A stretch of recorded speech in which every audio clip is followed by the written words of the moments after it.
How's that go? He loves to run. He's right at home in the Dozer. He loves to run Dozer. You get your own catchphrase? I did. What in the world? Look at all these whoppers. Wonder who left these out here. Let me try one. Oh yeah, that's good stuff. Let's try another one.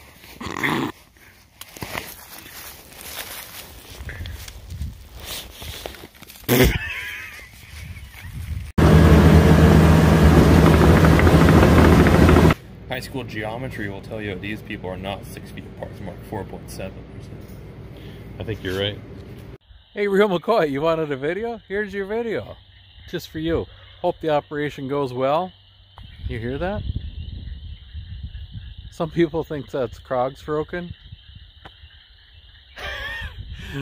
Some people think that's frogs croaking.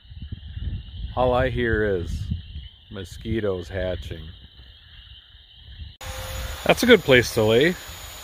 You can take a leak. Nobody'd know the difference. Yeah, I'm talking to you. Only a Polaris could peg out at 70 some miles an hour in neutral at 1300 RPMs. Look at that. Let her rip, boys. Mom and Dad. Matthew and I are cruising through these beautiful pine trees. I'm doing a little dozer work this morning. See that big mud puddle up there? You might recognize it from last month's videos.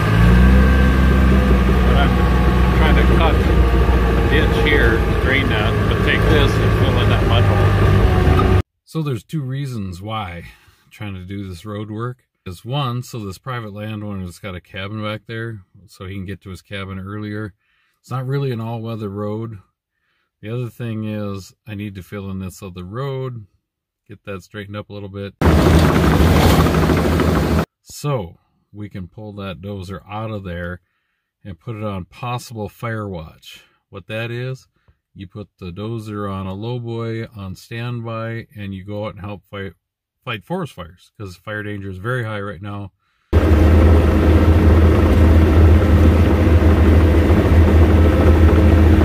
Grasses, everything's dry. We've been on a kind of a dry stretch. The D6 and I went on a fire.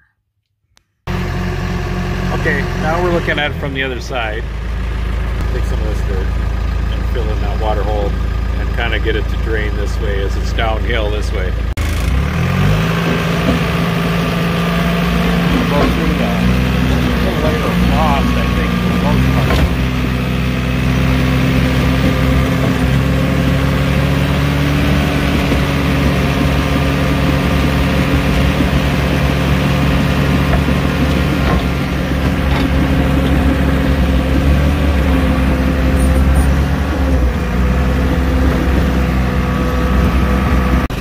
I tried to cut this whole side, each side of the road, push it in that big water hole.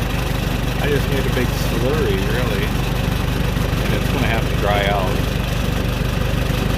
So build some drains, let it dry out. So I came over here and I pushed a little more from this side again, trying to fill in the big hole.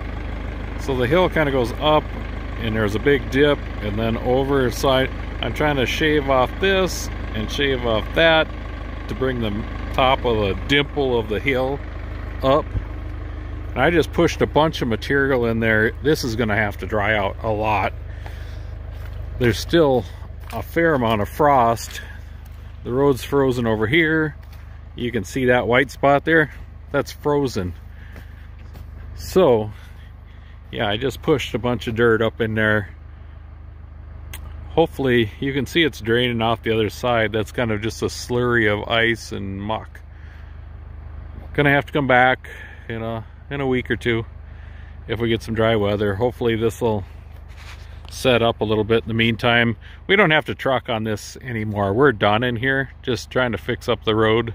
Even though it's a dead-end road and there won't be any logging back here, or there's nothing back here for quite some time, but it's part of the deal. We'll fix up the road. So you see this slop slurry of ice and water. I got it draining down the other side, and you can see I only cut on that side. I did cut on that side because that side's still frozen. The sun must have been able to get through the gap of the trees to thaw that out enough so I could cut it, and you can see that it is draining. Again, I'll have to deal with that later. April 22nd. That's why there's still frost on the ground, because there's still snow.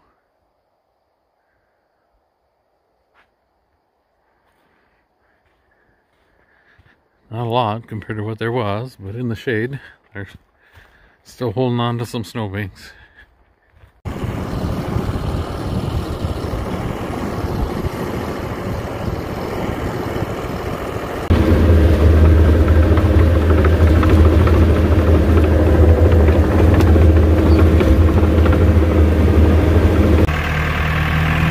So this is where we landed in the plantation last fall, winter.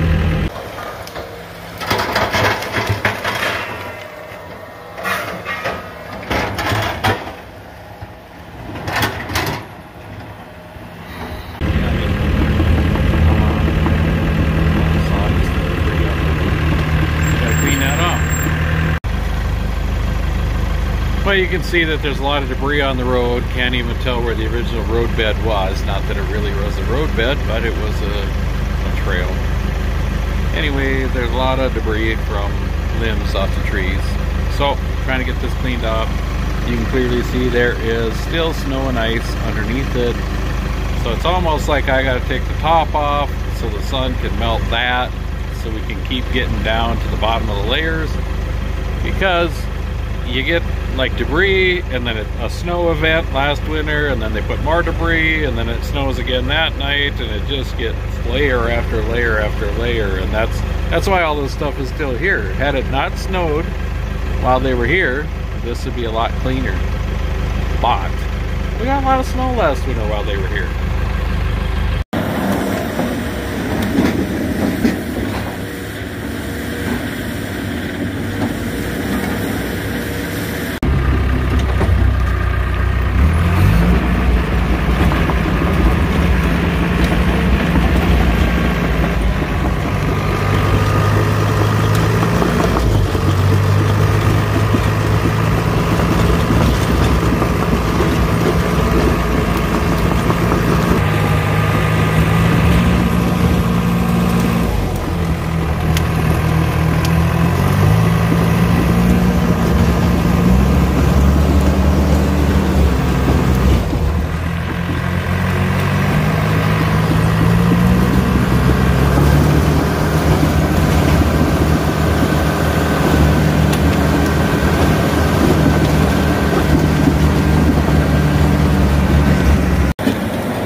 For now.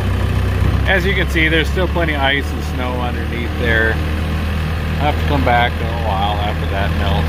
Just got to keep removing the insulation layers, the sawdust, the needles, all that, till it thaws out. You know, a lot of the snow was snow that fell on the drags, and when they skidded them out here, they brought all that snow with them. And there was a tremendous amount of snow brought to this road. So that's also a part of the problem. Maybe a lot of the problem.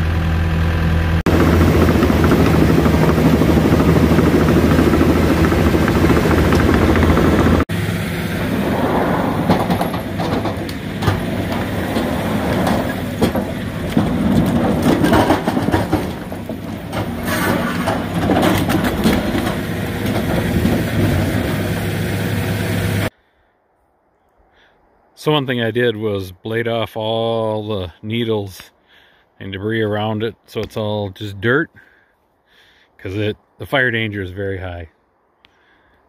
Not much moisture, a lot of fuel on the ground to burn dry. We need a little rain. Oh, it's April 17th, and I thought it might still be here. But that van, the dunk the junk thing or whatever, it's a contest to pick the day and the time when this falls through the ice. And there's cable for dragging it up to shore. I'm locked out. You're locked out of your own van? What is this, a Minnesota teeter-totter? Looks like the van must have went down maybe a week or so ago, and they brought it out to shore there. It's not here. Well, you can kind of see them. 4 deer in my backyard. I just wanted to step outside and tell you, Eric, that I'm sorry for the loss of your dad.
Somebody threw a spruce tree in there.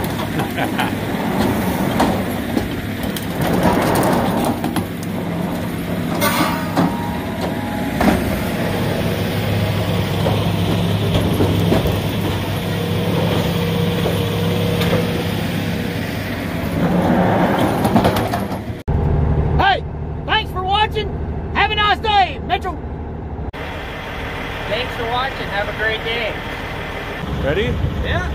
Thanks for watching. Thanks for watching. Have a great day. Woo!